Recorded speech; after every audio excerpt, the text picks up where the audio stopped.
이제 주의 바른 길을 굽게 하기를 그치지 않겠느냐 이렇게 질문하는 것처럼 보이는 그러면서 강하게 경고하고 있는 모든 의의 원수에게 이 베드로가 이 불쌍한 사심들 완악하죠. 그 마술사를 향하여서 저주를 퍼붓고 있는 게 아닙니다. 사람을 우리는 늘 그런 말을 하지 않습니까? 죄는 미워해도 사람은 미워하지 마라. 그래서 사람은 참 불쌍한 사람인 거죠. 눈이 어두워져서 자기를 인도할 사람을 두루 찾아야 하는 아주 연약한 존재인 거죠. 눈만 가려져도 아무것도 못하는 겁니다. 그런 불쌍한 사람을 그냥 강하게 압박하고 뭐 이런 게 아니라 의의 원수를 향하여서 대적을 향하여서 마귀 사탄을 향하여서 선언하고 있는 것입니다. 그쳐라, 그치지 않겠느냐라고 하는 것은 그쳐라는 말보다 훨씬 더 강한 말입니다. 이중 부정이 이게 그렇게 우리가 생각하는 것처럼 연약한 표현이 아닙니다. 요 말 주의 바른 길을 굽게 하기를 그치지 않겠느냐 모든 의의 원수여 요걸 이렇게 글자로 딱 새기셔가지고 우리가 우리의 삶 가운데서 악한 일이 있을 때마다 주의 길을 굽게 하려고 하는 내 마음을 향하여서도 또 그 뒤에 궁극적으로 기회만 있으면 믿음의 사람들을 흔들어대는 악한 영을 향하여서 선언하셔야 됩니다. 우리가 잊어버리거든요. 쉽게 두려워서 위축되기도 하고 또 말이 기억이 안 납니다. 늘 사용하지 않으면 그냥 하다가 그냥 지나가는 거예요. 안타까운 거죠, 사실은. 그렇기 때문에 이걸 써붙여야 됩니다. 우리 이게 부적으로 쓰라는 말이 아니라 이걸 늘 묵상하고 늘 기억하고 계셔야 선언하게 되는 거죠. 아주 크게 할 필요도 없습니다. 이르되 말하되 그렇게 했잖아요. 베드로가 말한 것, 바울이 말한 겁니다. 말한 것이니까 그렇게 그치지 않겠느냐 하고 11절 말씀이 보라 이라는 말 이게 무슨 뜻입니까? 너의 실상을 봐라 뜻이죠. 너의 실제를 봐라. 네가 얼마나 지금 완악한 일을 행하고 있는지, 그리고 너를 그렇게 앞에서 부리면서 뒤에서 그 더러운 손이, 악한 손이 너를 그렇게 이용해 먹고 있는데 너는 도구에 불과하다. 너는 수단에 불과하다. 너 자신을 봐라는 거지. 네가 지금 보이는 게 그냥 권력에 결탁하여서 사람들을 조종하고 하는 것처럼 의기양양하지만 그러나 실제는 네가 그렇게 조종당하고 있는 거다라고 하는 것을 그 위를 보면 궁극적으로 뭐가 지금 무슨 일이 벌어지고 있는지를 네가 모르는 거니까 보아라라고 하는, 이게 보라라고 하는 말씀이 참 중요한 말씀입니다. 성경에 보라라고 하는 것이 주의 능하신 손을 보지만, 보라라고 하는 것이 하나님께서 구원하심을 우리가 보지만 실제로는 우리 자신을 보게 하는 거거든. 그러니까 너의 실존을 봐라. 너의 속사람을 봐라. 너의 그 연약함을 봐라. 너의 그 완악함을 보라. 보라라고 하는 것은 많은 의미를 담고 있습니다. 우리가 봐야 합니다. 보지 못하는 게 너무나 많습니다. 우리는 굉장히 순간적이고 그리고 자기 감정에 치우쳐서 이 시각이 왜곡되는 경우가 너무나 많거든요. 얼마나 많이 왜곡된지 모릅니다. 그리고 한참을 지나간 다음에서 그 사람이 어떻게 우연히 설명하는 과정 속에서 그랬었구나, 그래서 그랬었구나 라고 하는 것을 알게 되잖아요. 우리가 겉으로 보기에 평온한 것 같아도 얼마나 요동침이 많은지, 겉으로는 요동치는 것 같은데 속사람이 강건한 사람은 또 얼마나 많은지요. 이런 보라라고 하는 말, 이건 참 중요한 겁니다. 주의 백성들에게 눈을 감아라, 보지 못한 척하고 지나가고 어른거리고 막대기 같은 것이 걸어다니는 것, 이것은 하나님의 뜻이 아닙니다. 주님께서 그 맹인에게 진흙을 발라서 그 다음에 실로암 못에 가서 씻으라 할 때, 그리고 와서 우리 주님께서 물으신 것처럼 우리는 봐야 하는 것이죠. 실상을 봐야 되는 것입니다. 실제를 봐야 합니다. 실존을 봐야 합니다. 이제 주의 손이 내 위에 있으니 이제 주의 손이 네 위에 있으니 네가 맹인이 되어서 얼마 동안 해를 보지 못하리라. 참 아주 구체적인 저주가 아닙니다. 이게 주문이 아닙니다. 하나님께서 그렇게 행하실 것을 바울이 선언하는 겁니다. 하나님께서 그 마음을 예언케 하신 거잖아요. 이게 저주가 아니라 하나님께서 그렇게 말하도록 하나님께서 시키신 겁니다. 그래서 바울이 그렇게 말을 합니다. 구체적입니다. 이제 지금 주의 손이 네 위에 있어서 네가 맹인이 되고 얼마 동안 해를 보지 못할 거다. 우리가 보통 저주라고 하면 어떤 식으로 말합니다. 맹인이 되라, 죽어라, 네 무릎이 꺾일 거다, 이렇게 감정 섞인 표현을 하기 쉽잖아요. 그런데 여기 이 바울은 뭐라고 말하냐면 이제 주의 손이 네 위에 있으니, 이거 참 어떠십니까? 왜? 이것은 심판을 선언하는 것이고 저주처럼 보이지만 고백이 먼저 담겨 있는 겁니다.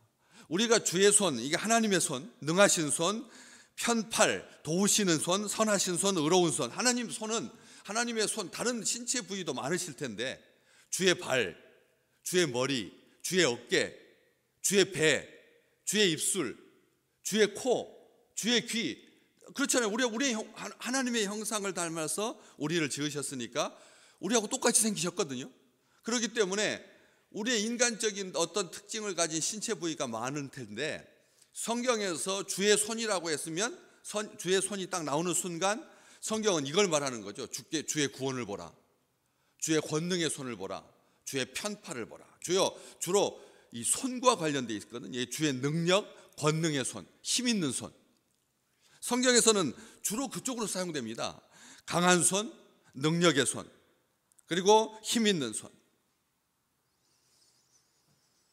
우리 주님께서 그렇게 민족을 대하시고 그리고 악한 원수를 대하실 때는 그 손이 심판의 손이십니다. 징계하는 손이고요.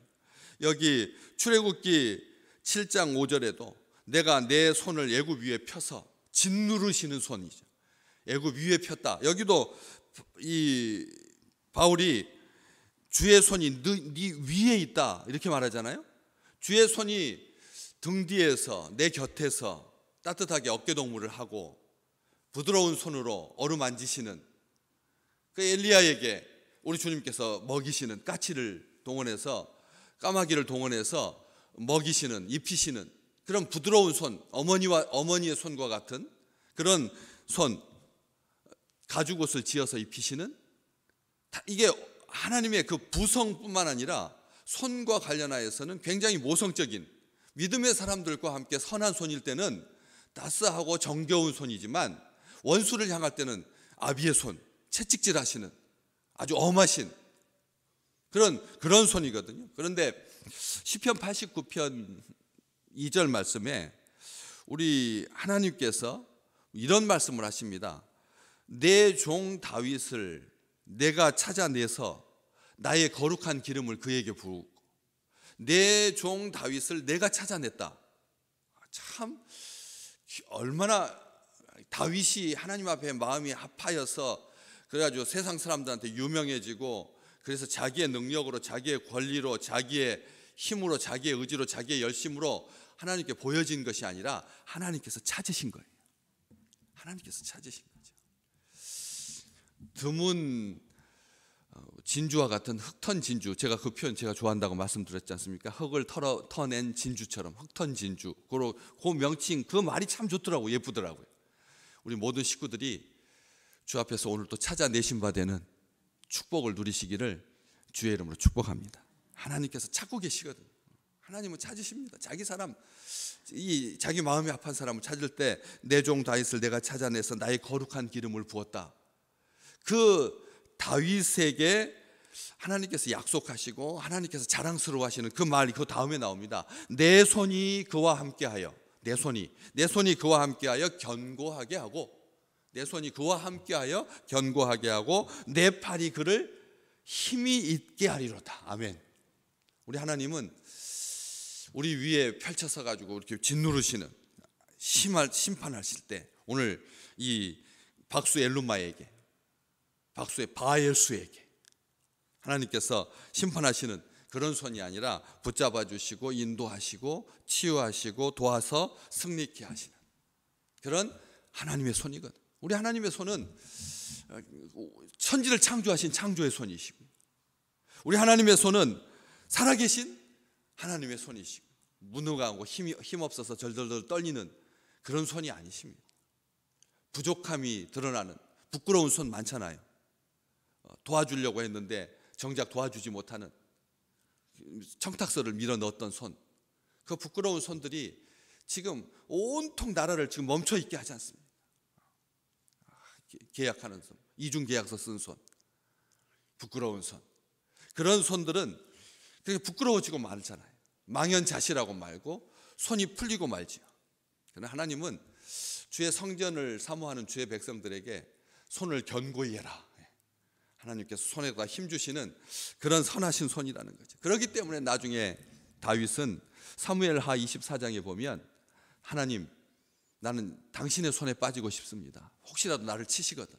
사흘 동안 매질을 하셔가지고 전염병이 돌아서 내 죄 때문에 인구 계수에다가 잘못 자기 사람 숫자 세다가 자기의 능력 세다가 과시하려고.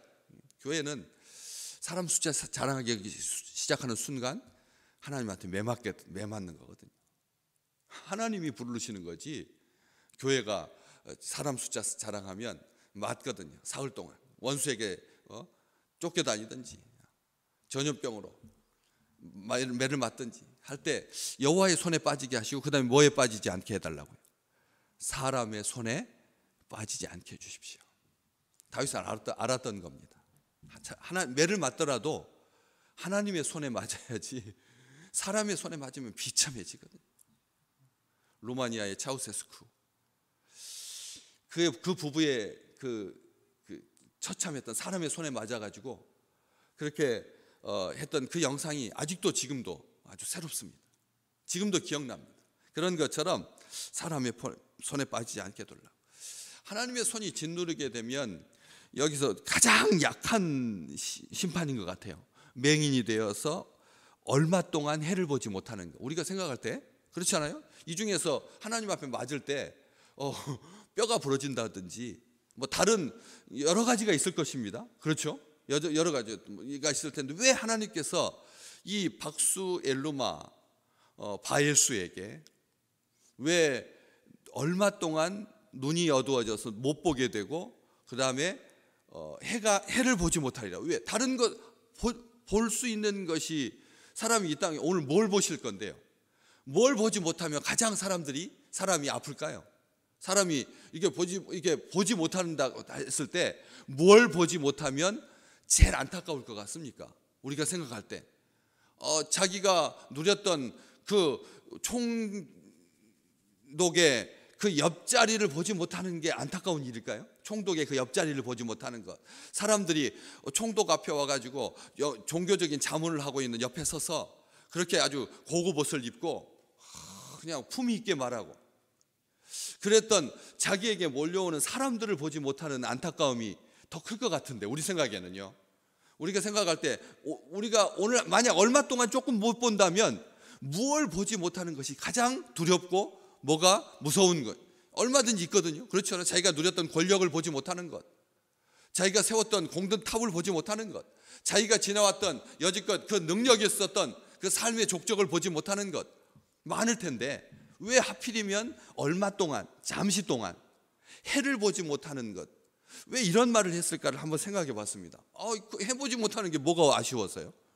그리고 박수에게, 무당에게 해를 보지 못하는 게 어떤 의미가 있길래? 우리가 꼭 해를 봐야 되나요? 오늘 눈 뜨고 있으면서 해를 보신 일이 있으십니까? 어제 해 보셨나요? 해가 보이셨나요? 우리가 해를 보면서 무엇을 느끼라는 말입니까? 이 속에서 해를 보지 못하는 게 저주이구나, 해를 보지 못하는 게 심판이구나, 해를 보지 못하는 게 어떤 의미를 담고 있는가. 해가 떠오르면, 힘있게 해가 떠오를 때, 또 해가 저녁에 하루를 마치고 신실하게 넘어갈 때 해를 봅니다. 우리가 해를 보죠. 해를 봅니다. 하루를 시작하게 하고, 하루를 일하게 하고, 하루를 쉬게 하고, 하루를 마무리하게 하고, 그리고 해가 짐으로 말미암아 우리에게 온전한 안식이 있게 되고, 해가 보여주는 딱 24시간 정확하게 돌고 있는, 창조하실 때부터 해와 달과 별이 우리 주님께서 지었을 그때부터 한순간도 멈추지 아니하신,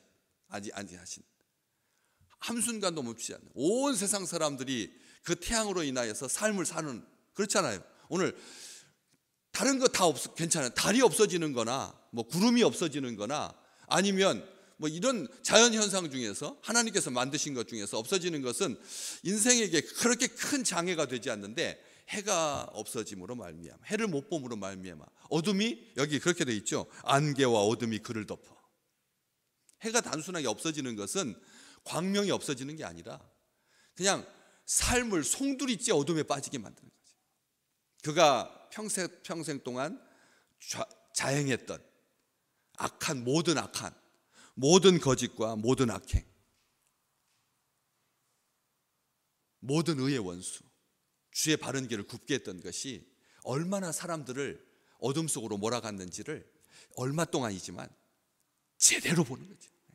제대로 보게 되는 겁니다. 오늘 이 말씀 생각합니다. 우리 주님께서 손을 그 위에 펼쳤을 때 이게 믿음의 사람들에게는 견고하게 하심과 그리고 힘있게 하심이 되겠지만, 악한 자에게 그게 했을 때 사무엘상 5장 6절 말씀, 여호와의 손이 아스돗 사람에게 엄중히 더하사 독한 종기와 재앙으로 쳐서 망하게 하셨던 것처럼 하나님께서 행한 대로 그대로 갚아주시는 거죠. 저 같으면 이렇게 말하지 않을 겁니다. 네가 영원히 햇빛을 보지 못하리라, 다시는 해를 보지 못하리라. 그렇잖아요. 저 평생 그런 일을 해왔으니까 얼마 동안 이 해를 보지 못하고 안개와 어둠이 덮는 것 정도는, 그것은 우리가 생각할 때 아무것도 아닌 것 같다잖아요. 하나님은 행한 대로 그렇게 갚아주신다는 것이죠. 오늘 우리 믿음의 백성들에게 해를 볼 수 있다라고 하는 것, 빛의 자녀로 행한다고 하는 것이, 이게 하루를 살아도 얼마를 있어도 이게 얼마나 큰 축복인지 마음껏 누리시기를 주의 이름으로 축복합니다. 빛이 있을 때 좋은 것이 보이는 것이고, 빛이 있을 때 선한 열매가 있는 것이고, 빛 가운데서 우리가 행함으로 원수에게 자기 백성을 빼앗기지 아니하시는 하나님의 그 능하신 손 아래서 모든 사람을 크게 하심과 강하게 하심이 주의 손에 있나이다 고백했던 이 다윗의 고백처럼 모든 사람을 크게 하시고 강하게 하심이 주의 손에 달려 있습니다. 우리 주님께서 오늘 우리를 그렇게 부드럽게 어루만져 주시고, 우리를 크게 하시고, 우리를 강하게 하시고, 넘어지지 않게 하시고 일으켜 세우시는 그 역사가 오늘 한 주간을 마무리하고 주일을 준비하면서 230시간에 250시간 만에 살아나서 나오게 하시는 그 하나님의 그 놀라우심. 인간의 한계는 72시간, 사흘, 나흘, 닷새밖에 안 되는데도 하나님께서 열흘이 넘었는데도 여전히 하나님께서 사람의 손을 붙잡아서 끌어내시는, 그런 지옥에서라도 자기 백성을 끌어내시고야 마시는 하나님의 그 이끄심이 오늘 또 충만하게 가득한 귀한 날 되시기를 주의 이름으로 축복합니다.